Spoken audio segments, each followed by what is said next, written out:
Today on UK Politics News, Bank of England says there will be no cut in interest rates after increasing it to 5.25%.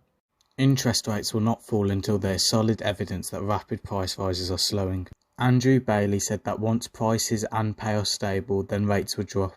His comments came after the bank raised interest rates to a 15-year-old high of 5.25% from 5% on Thursday, the 14th increase of rates in a row.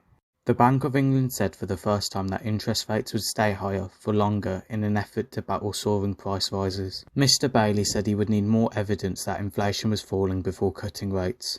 Chancellor Jeremy Hunt acknowledged that a rise in interest rates would be a worry for families with mortgages and for businesses with loans, but reiterated the government's aim is to cut inflation.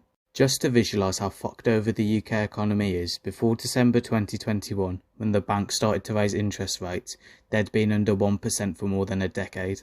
A Peterborough hair salon owner says she understands the economics behind rate rises, but it's a hard pill to swallow given that her business is reliant on consumer spending. We are still in a pandemic recovery mode. We don't want people to be spending less. Our livelihoods are in their hands, she says.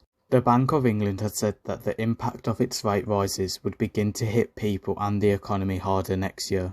Coming from someone who's currently studying business, it looks to me like the UK economy is gridlocked for one specific reason. And that specific reason is because the Bank of England gained independence from the government in 1997. The best way to describe its consequence is that whilst the government is trying to promote growth in the economy, which can be achieved by lowering interest rates, as in the cost to borrow will be cheaper while return on savings will be lower, therefore pushing people to spend the money they have currently. The Bank of England refuses to do so, even increasing rates, which goes against the government's plans for the economy. While I do understand the reason separation is beneficial, as it makes the Bank of England scrutinise government plans by acting as a check and balance on the plans, it inadvertently ruins any feasible plans the government tries to achieve, which is currently occurring right now.